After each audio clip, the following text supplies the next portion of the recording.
किसी एक पॉइंट पे मैंने एक ऐसा स्किल सीखा जिसने आज तक मुझे बहुत ज़्यादा सपोर्ट दी है, और वो है चीज़ों को ऑर्गेनाइज़ करना। हम लोग अपने कपड़ों को ऑर्गेनाइज़ करते हैं, हम लोग अपने मेकअप को ऑर्गेनाइज़ करते हैं, हम लोग अपने कमरे को ऑर्गेनाइज़ करते हैं, किताबों को ऑर्गेनाइज़ करते हैं। लेकिन अपने थॉट्स को कैसे ऑर्गेनाइज़ करना है और किस तरह से आपने चीज़ों को प्लान करना है और हर चीज़ को एक कंपार्टमेंट में रखना है और फिर उसको पूरी तरह से आपने मेजर करके एक्सपीरियंस करना है, ये एक स्किल है। और ये एक स्किल आपके इतने काम आता है क्योंकि आपको हर चीज़ की फिर समझ आना शुरू हो जाती है। और आज मैं आपको ये स्किल बताऊंगी एक चेकलिस्ट के थ्रू कि हम ये स्किल अगर सीखना चाहते हैं तो सबसे पहला स्टेप जो हम ले सकते हैं वो ये है कि हम एक चेकलिस्ट बनाया करें कुछ भी करने से पहले। और आज मैं आपको एक चेकलिस्ट देना चाहूँगी जो मैं इस्तेमाल करती हूँ मैं जब भी ट्रैवल करती हूँ।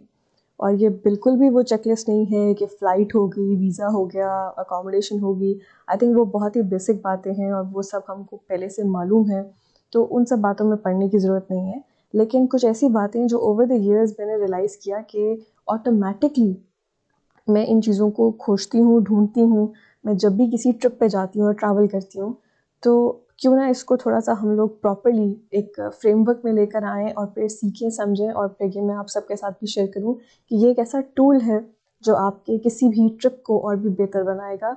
और ना सिर्फ किसी ट्रिप पे, अगर आप इस टूल को समझ लें, सीख लें, तो किसी भी एक्सपीरियंस में आप इसको अप्लाई कर सकते हैं। इस चेकलिस्ट को मैंने समराइज़ किया है 5 सीज़ में। और जो सबसे रीसेंट ट्रिप रहा है अज़रबैजान का, जिसके बारे में भी आपको इंशाल्लाह एक और मैं पॉडकास्ट में बताऊँगी। मैं इस चेकलिस्ट को उसके हवाले से भी आपको बताना चाहूँगी। सबसे पहली इम्पॉर्टेंट चीज़ ये होती है कि हम जब भी किसी नए शहर में जाते हैं या जब जब भी हम किसी नई जगह पर जाते हैं, एक बहुत अहम चीज़ जो हमको समझनी है कि उस जगह की कन्वर्सेशन क्या है। अगर आप पाकिस्तान के अंदर भी ट्रैवल कर रहे हैं और अगर आप लाहौर से या कराची से किसी छोटे गाँव में जाते हैं, तो आप ये जाके वहाँ सोचें और समझने की कोशिश करें कि वहाँ की कन्वर्सेशन क्या है। ऐसा क्या मौज़ू है जो उस शहर का मौज़ू है? क्या वहाँ पे कोई ऐसा लोकल आर्टिफ़ैक्ट है? क्या वहाँ पे कोई ऐसी लोकल कोई कहानी है, कोई बात है? क्या कोई वहाँ पे हिस्टोरिकल बात है? कोई कोई क्या वहाँ पे डैम बन रहा है? कोई क्लाइमेट चेंज से रिलेटेड बात है? कोई ह्यूमन राइट्स से रिलेटेड बात है? कोई लिटरेरी वहाँ पे फैक्ट है कि वहाँ के कोई राइटर या सिंगर या कोई भी जाने-मानी हस्ती वहाँ से आई है? उस जगह की कन्वर्सेशन क्या है? और ये बात इस चीज़ पे भी अप्लाई होती है कि वहाँ के लोग किस बारे में बात करते हैं, उनका नज़रिया क्या है। और कहीं न कहीं मैं जब भी ट्रैवल करती हूँ तो मैं उस कन्वर्सेशन का हिस्सा बनने की कोशिश करती हूँ। इवन इफ़ वो मुझ पे अप्लाई नहीं होता, इवन इफ़ अगर वो एक पॉलिटिकल डिबेट चल रही है। ये बहुत ज़रूरी है अगर हम एक शहर को, एक जगह को पूरी तरह से एक्सपीरियंस करना चाहते हैं, तो सिर्फ़ हम लोग ऊपर-ऊपर से कि बस जो मेन जगह हैं वहाँ पर होकर आ गए, किसी अच्छे रेस्टोरेंट में खाना खा लिया, 4-5 तस्वीरें खींच ली, दैट्स इट, और ये सब कुछ बस करके हम लोग फ़ारिग हो गए। तो ये एक बहुत ही नामुकम्मल सा तजुर्बा है। तजुर्बे को बेहतर बनाने के लिए कन्वर्सेशन को समझना, जानना, उसका हिस्सा बनना बेशक थोड़ी देर के लिए बहुत ज़रूरी है। और ये करने के लिए आप किसी भी लोकल इंसान से अगर बातचीत करें और उसी मौजू पे बातचीत करें और इस तरह से बातचीत करें कि आप वाक़ई में उस मौजू की केयर करते हैं, कदर करते हैं, तो आप देखेंगे कि कितना आपको सीखने को मिल रहा है, कितना आपको समझने को मिल रहा है। और उस शहर को देखने का आपका नज़रिया ही बदल जाएगा। एक लेंस डेवलप हो जाएगा कि अच्छा, ये जो शहर है, इसके बारे में ये बात है। और ये सारी बातें आपको कहीं पे भी लिखी हुई नहीं मिलेंगी, ये आपको एक्सपीरियंस करने से ही मालूम होंगी। तो पहला जो हमारा पॉइंट है वो है कन्वर्सेशन। दूसरा जो हमारा पॉइंट है वो है कनेक्शन। जब भी मैं कहीं पे सफ़र करती हूँ तो मैं कोशिश करती हूँ कि मैं दोस्त ज़रूर बनाऊँ। और ये बिल्कुल भी इस चीज़ तक महदूद नहीं है कि अच्छा दोस्त मेरी उम्र का हो, मेरे जेंडर का हो, मेरे प्रोफेशन से ताल्लुक़ रखता हो। क्योंकि अक्सर औक़ात में हम लोग दोस्ती उन्हीं लोगों से करते हैं जिनसे हमें कोई ना कोई फ़ायदा होता है। हमें लगता है कि इनके साथ गपशप करके बड़ा मज़ा आएगा या इनके साथ काम करके बड़ा मज़ा आएगा, तो चलो हम दोस्ती बनाते हैं। और हमारी काफ़ी सिमिलैरिटीज़ हैं। आई थिंक सफ़र करते वक़्त अगर इन चीज़ों को हम लोग ना ज़हन में रखें और हर इंसान से बातचीत करें, उनकी कहानी जानने की कोशिश करें, और हम उनके शहर में गए हैं, सिर्फ़ हम उनसे लें ना, मतलब कि हम सिर्फ उन्हीं की हम लोग सब कुछ सौगात ले रहे हैं, नहीं, आप उनको कुछ दे कर भी आएँ, आप उनको अपनी कहानी भी दे कर आएँ, आप उनको अपने कल्चर के बारे में भी कोई ना कोई बात बता कर जाएँ। तो आई थिंक ये भी बहुत इम्पॉर्टेंट होता है।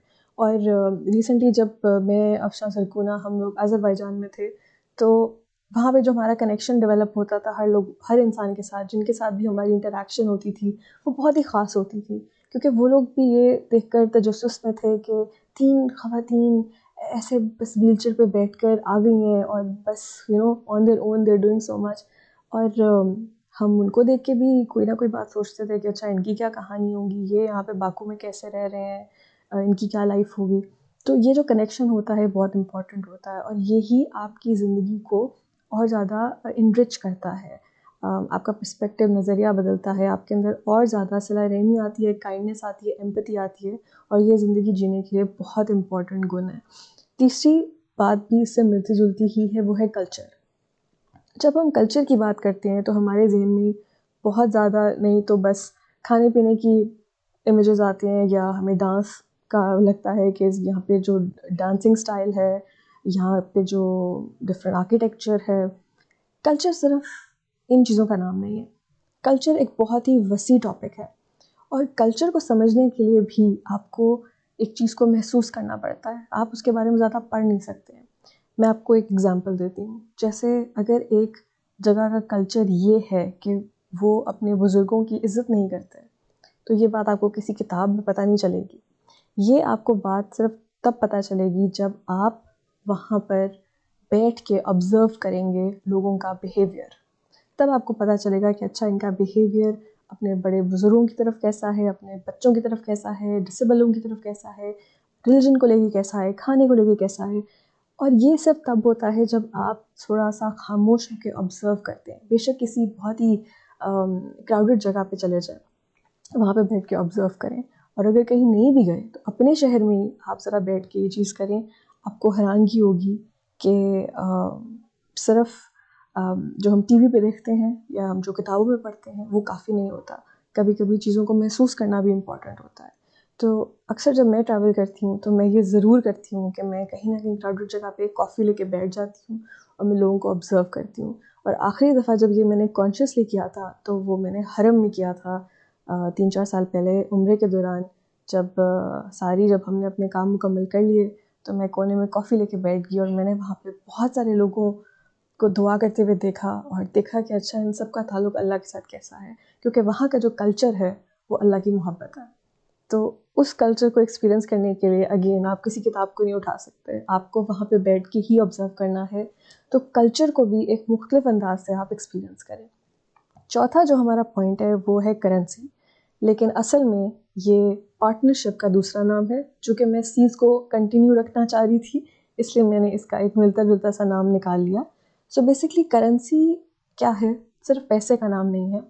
करेंसी एक ऐसी चीज़ है जिसके अंदर एनर्जी स्टोर्ड होती है, वो आप एक्सचेंज कर सकते हैं।